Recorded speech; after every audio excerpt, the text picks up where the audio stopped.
इमरान खान साहब की आसिम मुनीर साहब से लड़ाई हो रही है और वो बार बार ये कह रहे हैं कि मुझे और मेरी बीवी को आसिम मुनीर ही मार रहा है, हमारी पार्टी को आसिम मुनीर ने ही मारा है, आसिम मुनीर ने ही हमारे साथ ज्यादती की है।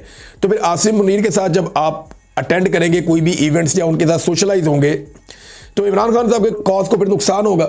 या तो इमरान खान साहब ने डील करनी हो ना तो आप रास्ता बनाएं, मुलाकातें करके बातचीत करें कि सर आए आप बैठे कोई रास्ता निकालें, सर छोड़ दें इमरान को, तरला मिन्नत आपने करना हो।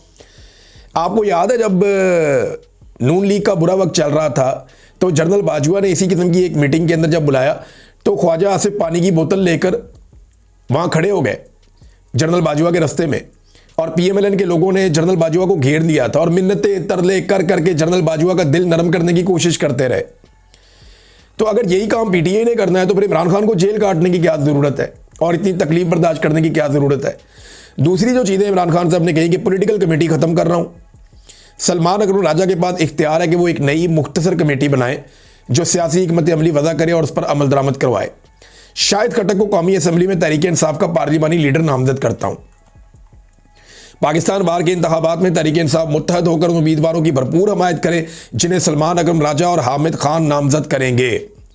खैबर पख्तूनख्वा के जो वकला के मामलात हैं वो सारे सुहेल अफरीदी साहब उसका खुद जायजा लें और बेहतरी के लिए ज़रूरी फैसले करें। फिर किसानों के बारे में उन्होंने कहा कि मीशत की रीढ़ की हड्डी है ज़राअत, इसका मौजूदा जो सूरत हाल है परेशान कुन है। किसानों के हकूक़ पर जिस तरह डाका डाला जा रहा है इस पर मुझे बहुत अफसोस है।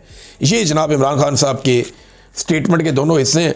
तो टाउटों को मुंह की खानी पड़ी एक बार फिर, क्योंकि इमरान खान साहब ने कोई डील नहीं की थी मुलाकात के लिए। ये लोग कहानियां सुना रहे थे कि जनाब डील हो गई मुलाकात के लिए और कोई बयान बाहर नहीं आएगा, तो जनाब बयान तो आ गया बाहर और वो सबने सुन भी लिया। दीगर कुछ और लोग भी हैं, इनके नाम भी आ गए जो लोग गए थे एनडीयू में, और अभी इनकी सफाइयाँ भी आ जाएंगी कुछ देर में। लेकिन जो लोग गए वहाँ पे उसमें मिशाल यूसुफजई हैं, सेनेटर सुरैया बीबी हैं, शाइस्ता खोसा हैं, नादिया खरल हैं, आदिल बजई हैं, शाह अहद खटक हैं, आसिफ महमूद हैं, शेर अली अफरीदी हैं, उमैर न्याजी हैं, सनाउल्ला मस्ती खेल हैं। ये वो लोग हैं जिन्होंने शिरकत वगैरह की थी और यानी अब इनकी भी स्टेटमेंट आ जाएगी, पता चल जाएगा कि इन्होंने क्यों शिरकत की। वजह तो वही समझ आ रही है जो आदिल बजई ने कही, लेकिन ये दोनों चीज़ें एक साथ आप करते हैं ना तो कन्फ्यूजन पैदा तो होती है और लोगों को बहुत तकलीफ भी हुई थी इस सारे मामले में। नाजरीन, एक और ख़बर है कि नवाज शरीफ साहब ने नया बयानिया चला दिया। बयानिया वो ये चलवा रहे हैं अपने करीबी सहाफ़ियों और दोस्तों के ज़रिए से कि नवाज शरीफ तो चाहता है कि इमरान खान बाहर आ जाए जेल से। यानी पूरी की पूरी नून लीग दिन रात इमरान खान को गाली देती है, बदतमीज़ी करती है। पूरी की पूरी नून लीग रोज़ाना की बुनियाद के ऊपर इमरान खान साहब के खिलाफ मुकदमा पेश करती है।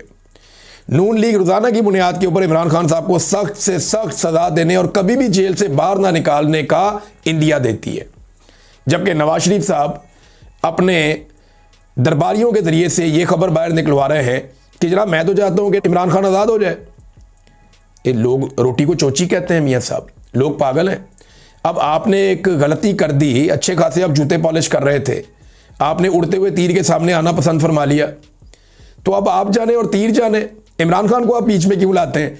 थोड़े दिन पहले तो मियाँ साहब आप कह रहे थे मकाफात अमल है, इमरान खान को लाने वालों का नहीं जनाब सबका कसूर है, वो जो लेकर आए उनको भी टांग दो। थोड़े दिन पहले तो आप बड़े इनकलाबी बने हुए थे, अब आप कहते हैं जनाब इमरान खान को आप बाहर निकालना चाहते हैं।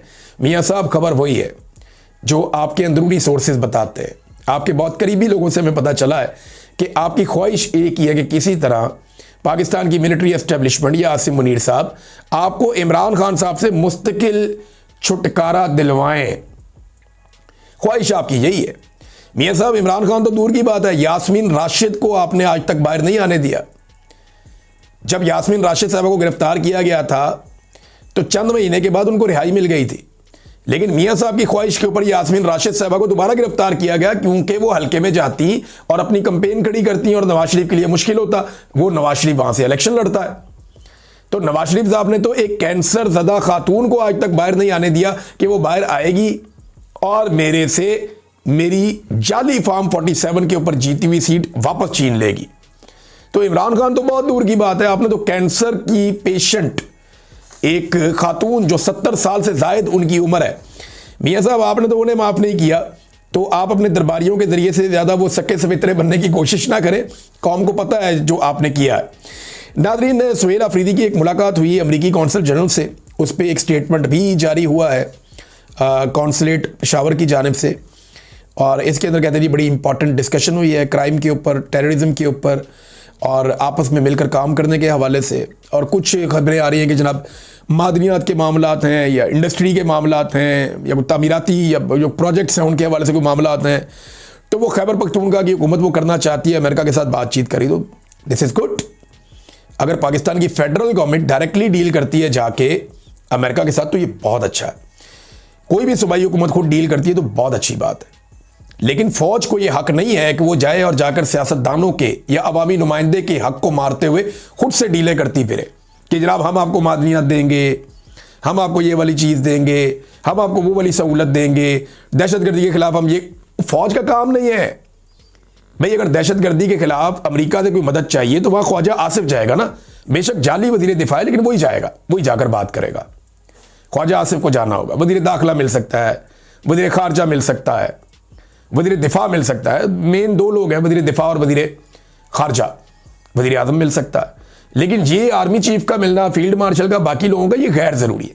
ये एक्सरसाइज नहीं होनी चाहिए, यानी ये मुनासिब नहीं है, कोई तरीकाकार नहीं है। अवाम के मुंतखब नुमाइंदों को मुल्क चलाना चाहिए, तो ये अच्छी बात है। एक और बड़ा पॉजिटिव काम जो सुहेल अफरीदी ने किया, ये बहुत इंपॉर्टेंट है और बड़ा अच्छा काम किया है। कम उम्र होने के बावजूद तजर्बाकारों से ज़्यादा समझदार सुहेल अफरीदी साबित हो रहे हैं और सबसे ज़्यादा सियासी नुक्ता नज़र से बेहतर साबित हो रहे हैं। पहले उन्होंने जरगा किया जिसमें सारी सियासी जमातों को बुलाकर उन्होंने ऑन बोर्ड लिया, और अब एनएफसी के मामले पर, यानी एनएफसी का अवार्ड होने जा रहा है, उसमें खैबर पख्तूनख्वा को उसका हिस्सा मिलेगा, तो इस पे उन्होंने अपोजिशन को अपने साथ बिठाकर फैसला किया। पीपल्स पार्टी, जेयूआई, तमाम अरकान जितनी पॉलिटिकल पार्टीज़ के हैं उन सबको बुलाया और सूबे के मुश्तरका मफादात के हवाले से जो मालियाती हुकूक हैं सूबे के, उनको लेकर अफरीदी साहब ने बातचीत की और सबको एतमाद में लिया, और अपोजिशन जो है वो भी इसके अंदर जाकर शामिल हुई। कितनी अच्छी बात है। पंजाब में तो मरियम नवाज शक्ल नहीं देखना चाहती अपने इत्तेहादियों की भी, सिंध में भी ऐसे ही है, लेकिन खैबर पख्तूनख्वा में भारी अक्सरियत होने के बावजूद सुहेल अफरीदी सबको ऑन बोर्ड लेकर चलता है। ये है जमहूरियत और ये है सियासी तरीक़ाकार, क्योंकि एक स्टूडेंट यूनियन से एक तालिब इल्म उठकर आया है तो उसकी ट्रेनिंग अच्छी है और एक जमहूरी तरीके से वो चल रहा है। नादरीन, ये एक और खबर है। खबर आप देखें, पाकिस्तान में तजारती खसारे में इजाफा हो गया। ये तजारती खसारा क्या होता है? जो आप पाकिस्तान से बाहर एक्सपोर्ट करते हैं और जो इंपोर्ट करते हैं, इसके बीच में जो रकम का फ़र्क होता है उसे तजारती खसारा कहते हैं।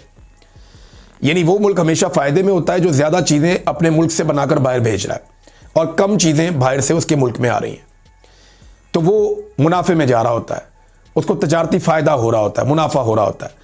खसारा ये होता है कि आप बाहर से जो सामान मंगा रहे हैं वो 100 रुपये का है और आप बाहर जो भिजवा रहे हैं वो 30 रुपये का है, तो आप 70 रुपये खसारे में आ गए। तो पाकिस्तान जो है वो खसारे में रहता है और ये खसारा बढ़ता ही चला जा रहा है क्योंकि पाकिस्तान एक्सपोर्ट्स नहीं कर पा रहा। पाकिस्तान में इंडस्ट्री लगातार बंद होती जा रही है। टेक्सटाइल की हमारी सबसे बड़ी इंडस्ट्री है, वो लोग बैठकर बता चुके हैं कि जनाब हमारी 100 से ज़्यादा मिलें मजीद बंद हो गई हैं, हम काम ही नहीं कर पा रहे। अब तक ले इतना ही, अपना ख्याल रखिएगा, अपने इस चैनल का भी। अल्लाह हाफ़िज़।